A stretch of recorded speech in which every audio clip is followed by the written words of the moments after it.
$1 million for public buildings to connect to JEA chilled water to reduce future utility expenditures.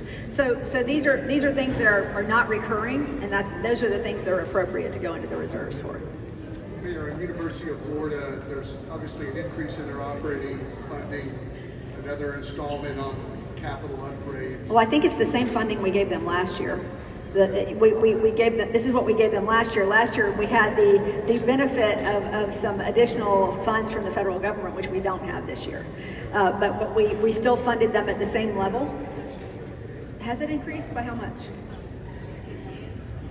Oh, for operating. Okay, 16 million increase. Okay, you're right. Sorry. And on the capital, it looks like your CIP draft, at least with jumping for the Mayor's Budget Review Committee, showed continued funding in pretty large amounts for the next 3 years. So at the same time, UF is looking at the grad campus here, Yep. the Semiconductor Institute.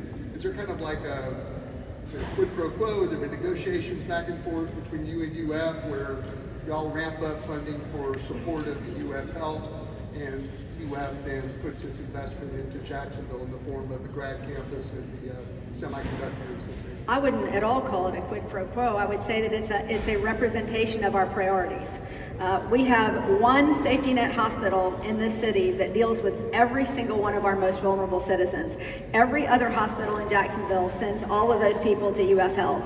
And frankly, it is an overwhelming cost to them, which they just can't recover from. We need that safety net hospital, and so we need to fund it. And that's we are very much excited about the rest of the partnerships with UF Health, and we have a very positive belief that we are going to get the rest of those things. But the two are not related. Can you just give an update where things stand on the Grad Center, where things stand on the Semiconductor Institute? What's the latest on those two projects? Well, we continue to move ahead in those discussions. We're waiting now on a site location. I know we've been waiting on that for a while, but we're told that will come relatively soon. And in terms of the semiconductor, all we just continue to hear is that we are at the top of the list on that, or a very strong position to win that. So I feel very good about both of those things. And obviously, they would be. I talked a lot today about return on investment. You know, it is, and I've said this to you before, but I'm going to say it again. You know, when Tampa actually took off, they made investments in their city, deep investments, at a time when we were in the deepest recession of our lifetime, because they knew they needed to do that to ignite the growth and to have the income coming in that they needed. And that's what we are not nearly that type of situation. We still had growth, we just didn't have the growth that we expected. So at the end of the day, these are all things that we believe are going to have an incredible return on investment for our city, and that's why we're investing in them, in addition to the fact that it's just the right thing to do. Mayor, you talked about the $10 million to come in compliance with the new state law dealing with homelessness. Yeah. I know there wasn't a set plan just a couple of weeks ago about what's that going to look like in Jacksonville. I mean, where did the administration land on that? What's your thought process? Are we going to see a camp? Are we going to see, you know, sort of like a housing unit? Yeah, it's going to be a combination of things, Jake. And honestly, you know, I spent a lot of time speaking with the gentleman who created the Karma Project in Reno, Nevada. It's a combination of things, but it has to be that. You can't do one thing and expect that to fix the problem. The goal ultimately is not only just to get people off the streets, but to make sure that we can make them productive citizens, and as much as that's possible, to get to what we call functional zero in homelessness. So in a couple of weeks, you're going to see an announcement of the entire plan. And we feel very, very good that it will put us in a good position not only to comply with the law, but to create a safe scenario for our citizens where they feel like when they're walking on the streets, they don't have to worry about feeling safe. And both of those things are very important. So you will see that full plan soon, but it comes with wraparound services. It comes with housing, and there are various forms of housing that we're going to be putting people into. We wanted to avoid having a tent city.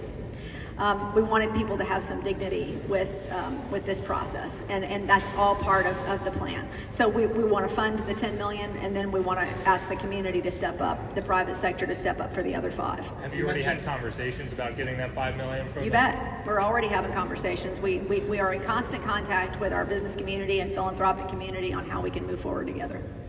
You mentioned businesses contributing to that. In what way would they contribute to Well, like they would in any public-private partnership. They would contribute funds toward the plan of getting people into housing, of getting people the services they need. It will all be an effort where we are putting money into a plan together. So it's just like we do any other public-private partnership. And then you mentioned $10 million, I believe, for DIA downtown development, if I'm correct. Where do you want that to go, considering that, some of the development in downtown hasn't really... These are pre-existing commitments for DIA. Because the Florida law with homelessness, that limitation has to change per year. Will this have to be a 10 to 15 million investment every year? That is not the plan. The plan is to create a system that will not require a $10 to $15 million investment every year, but we have to set up the infrastructure for it. I think what you're talking about, I think, is because the structure that they laid out had to do with having a tent city.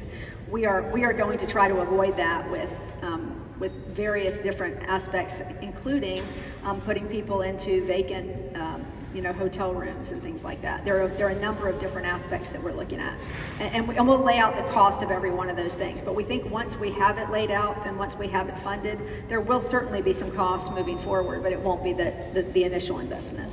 You mentioned the CBA briefly, but didn't go into too much detail. I mean, is your ask for the remaining part of the CBA pretty much aligned with the original plan, or has it changed at all? Yeah, no, same plan as far as I'm concerned. Look, I think we have been able to share with people, and as has the East Side community, why that piece is so important. I think when you look at the priorities of this budget, affordable housing, workforce development, homelessness, those are things that the reason we wanted to put additional dollars for those in the CBA is not that we wouldn't go in and do those in future years, but if you can grab another $50 million from the Jaguars that they will continue to invest in those programs, that's a pretty good deal, and get federal funds that match at the same time. So that's why we'll continue to work through those priorities. And the CBA is from our perspective the same as it was. It'll be in the council committee's hands next. Mayor, you